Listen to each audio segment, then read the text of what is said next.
दोस्तों एक ट्रेन 6 घंटे लेट थी। यात्रीगण बहुत परेशान थे। एक लड़की कुछ ज्यादा बल्कि यूं कहे बहुत ज्यादा परेशान थी, क्योंकि किसी भी हालत में उसको अगले दिन दिल्ली पहुंचना जरूरी होता है। दोस्तों बार बार खिड़की के पास जाती, पूछताछ केंद्र पर पूछताछ करती, जबकि पता था कि 6 घंटे लेट हो चुकी है। उसके बावजूद इस बीच में वो 5-6 बार जाकर पूछ कर उसका दिमाग चाट लेती है। उसके बाद दोस्तों किसी तरीके से प्लेटफॉर्म पर चहलकदमी करते हुए, इधर उधर घूमते हुए, लोगों से बतियाते हुए वो अपने 6 घंटे काटती है। और तभी फिर पता चलता है कि ट्रेन 4 घंटे और लेट हो चुकी है। ये सुनते ही वो लड़की रोने लगती है, उसकी आंखों में आंसू आ जाते हैं। एक लड़का चुपचाप उसको देखता रहता है और उसके दर्द को महसूस करता है। दोस्तों जैसे तैसे 4 घंटे भी बीतते हैं और तभी पता चलता है कि ट्रेन रद्द हो चुकी है, कैंसिल की जा चुकी है।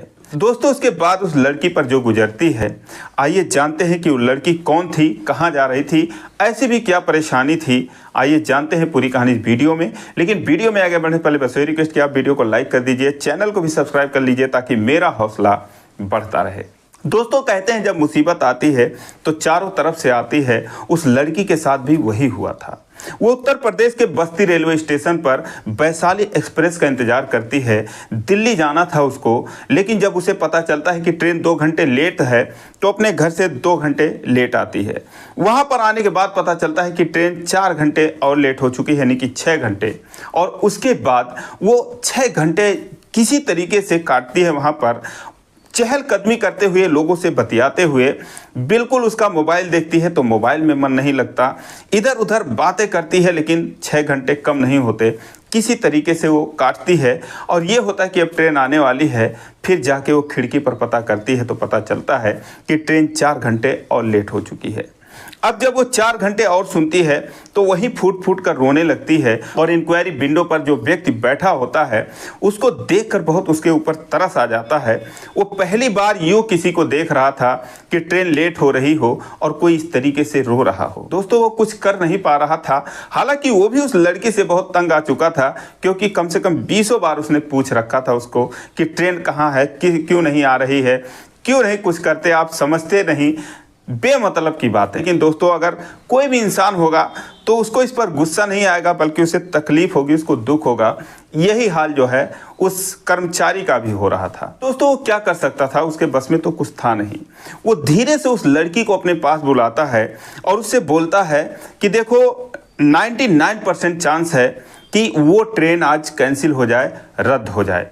मैं अपने अनुभव से बता रहा हूं और जहां तक मेरा डायरेक्ट जो इनपुट है जो हम लोगों का, मैंने पता किया है सिर्फ तुम्हारे लिए, तो कहीं ना कहीं ये पता चल रहा है कि शायद ट्रेन वो कैंसिल हो सकती है, रद्द हो सकती है। सिर्फ मैं तुम्हें बता रहा हूं क्या बात है, तुम दिल्ली आखिर जाने के लिए इतनी क्यों परेशान हो, आखिर क्या मुसीबत है। दोस्तों फिर वो लड़की कहती है कि मेरे भैया और मेरी मम्मी हॉस्पिटल में एडमिट हैं, बुरी तरीके से घायल हैं।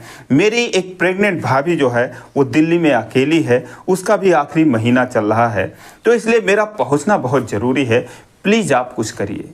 लेकिन उसके बस में कुछ नहीं था।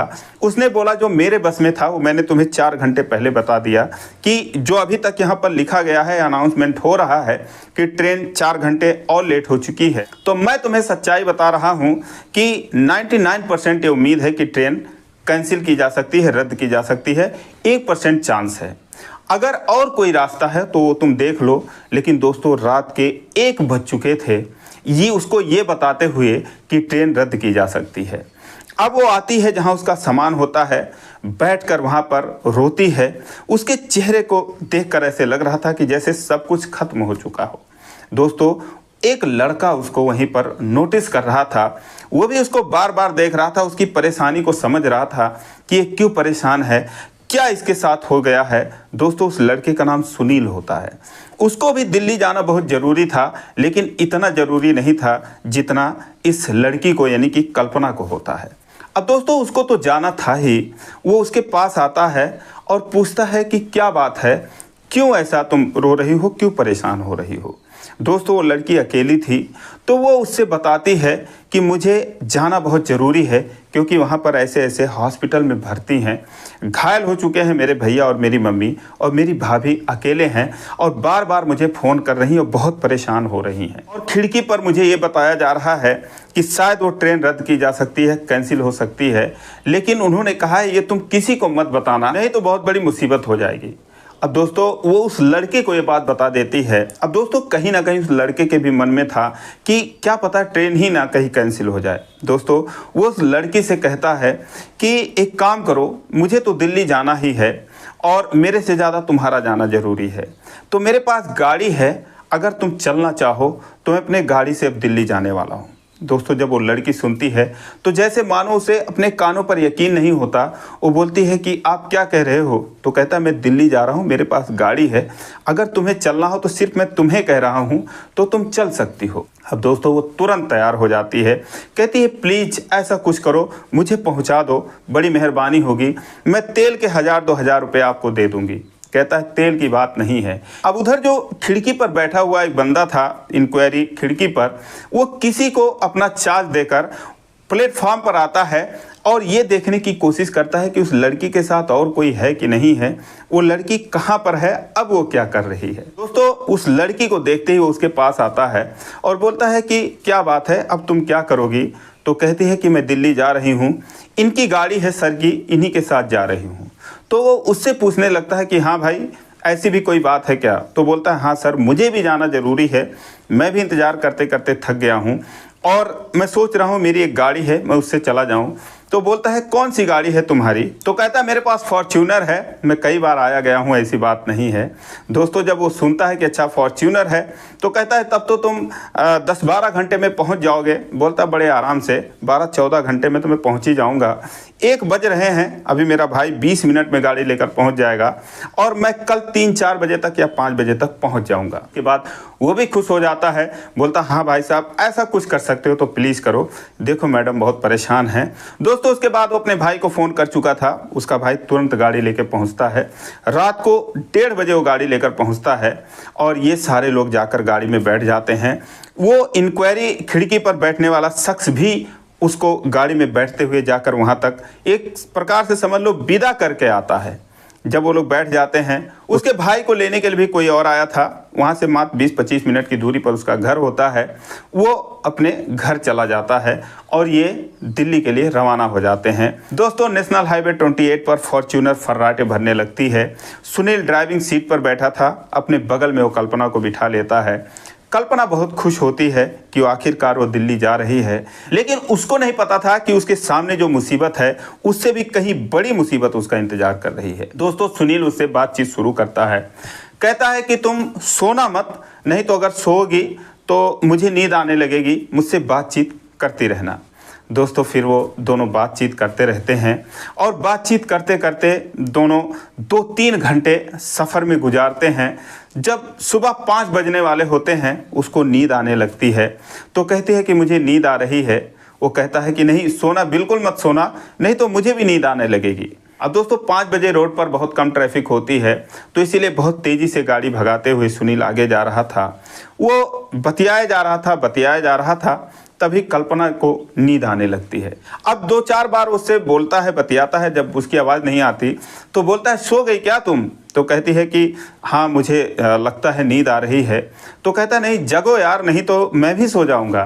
तो बोलती है क्या करूँ, अब नींद आ रही है। फिर वो कहता है अच्छा ठीक है, चलो कहीं गाड़ी खड़ी करते हैं और ऐसे तो मुझे भी नींद आ जाएगी। लगभग कानपुर पहुंच चुके थे, इतने देर में जाते हैं एक होटल पर, वहां पर अपनी गाड़ी रोकते हैं, एक कमरा बुक करते हैं और दोनों लोग जाके उसमें आराम करने लगते हैं।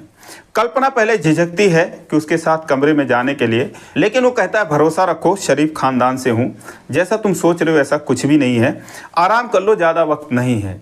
दोस्तों दोनों लेट जाते हैं अलग अलग बिस्तरों पर और उसके बाद उनकी आंख लग जाती है। सुनील 4 घंटे बाद का अलार्म लगा देता है। दोस्तों जैसे ही 9 बजते हैं अलार्म बजने लगता है, हड़बड़ा के सुनील उठता है तो देखता है उसको जगाता है, बोलता है अरे चलो नहीं तो लेट हो जाएगा। दोस्तों उठती है, दोनों फ्रेश होते हैं, उसके बाद जल्दी जल्दी में चाय मंगवाते हैं, नाश्ता करते हैं और वहाँ से निकल लेते हैं।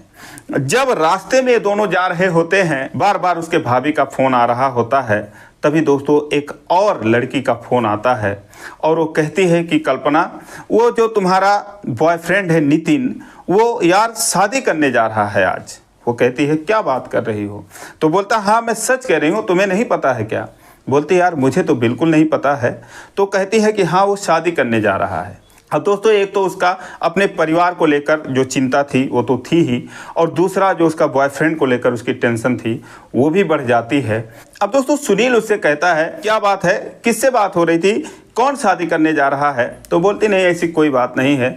बोलता नहीं जो भी है बात सच सच बताओ, इस तरीके से टाइम भी पास होगा, मुझे नींद भी नहीं आएगी और मैं तुम्हारी कुछ बातें भी समझ पाऊंगा। अब दोस्तों वो कहती है कि मेरा एक दोस्त है और मुझसे शादी करने का वादा किया था, हम दोनों एक दूसरे से प्यार करते हैं और अब देखो जाके किसी और से शादी कर रहा है। अब मेरे समझ में नहीं आ रहा है मैं क्या करूं। दोस्तों वो रोने लगती है। फिर सुनील कहता है कि जब वो तुमसे शादी नहीं करना चाहता तो फिर तुम क्यों उसके पीछे पड़ी हो? तो कहती है मैं कहाँ उसके पीछे पड़ी हूँ, वही मेरे पीछे पड़ा था, दिन रात मेरे पैर पकड़ता था, मुझसे प्यार कर लो, मुझसे शादी कर लो, तुम्हारे सिवा अगर मैं और किसी को देखूंगा तो मेरा आंख फोड़ देना, अब चल के मैं पहले उसके आँख ही फोड़ूंगी। दोस्तों इस तरीके से वो बात करने लगती है तो सुनील हंसने लगता है, बोलता है कि वाकई में लड़कियां पागल होती हैं। दोस्तों फिर सुनील कहता है जैसे उसने तुम्हें छोड़ दिया वैसे तुम भी उसको छोड़ दो, क्या फ़र्क पड़ता है? तो कहती है ऐसे कैसे छोड़ दूंगी उसको बिना सबक सिखाए मैं छोड़ूंगी नहीं, चाहे जो हो जाए। मुझे तो पहले उसके ऊपर शक था लेकिन मुझे ये नहीं पता था कि इस हद तक वो आगे बढ़ जाएगा। दोस्तों परेशान हो जाती है तो सुनील कहता है अच्छा चलो एक बार तुम उसको फ़ोन लगाओ, स्पीकर पर रखो और उससे बोलो कि मैं मर जाऊंगी तुम्हारे बिना, देखूं मैं ज़रा कि वो क्या कहता है। दोस्तों कल्पना कहने लगी कि वो तो मेरा फ़ोन ही नहीं उठाता कभी कभी, लेकिन वो कहता अच्छा मिलाओ देखो उठाएगा क्यों नहीं। दोस्तों फ़ोन मिलाती है तो नितिन फ़ोन वहाँ से उठा लेता है। वो कहता है कि हाँ क्या बात है? कल्पना कहती है कि मेरा फ़ोन कैसे उठा लिए? तो नितिन बोलता है तो फिर काट दूँ? तो कहती है अरे नहीं काटो मत, मैंने सुना है कि तुम शादी करने जा रहे हो। तो कहता है कि हाँ करने जा रहा हूँ। किससे सुना है तुमने? तो बोली कि मुझे सब पता चल गया है और तुम क्यों शादी करने जा रहे हो? तो नितिन कहता है कि मेरी मर्जी, मैं शादी करूं या ना करूं, तुमसे क्या लेना देना। तो कल्पना कहती है कि मुझसे जो वादा किए थे वो भूल गए क्या? तो कहता है कि हाँ भूल गया बस। तो कहती है कि मैं तुम्हारे बिना जी नहीं पाऊंगी। तो कहता है कि यार जियो या मरो, तुम्हारी मर्जी है, मैं इसमें क्या कर सकता हूँ। फिर उसको नितिन कहने लगा कि तुम ज़्यादा भाव खाती हो, ज़्यादा शरीफ बनती हो, तो मैं क्या करूं? तो बोलती है तो इसीलिए मुझसे तुम शादी नहीं कर रहे हो, इसीलिए तुम किसी और से कर रहे हो? तो कहता है हाँ इसीलिए मैं कर रहा हूं। 1 साल हो गया तुमसे प्यार करते हुए, क्या मिला है तुमसे, क्या दिया है तुमने मुझे?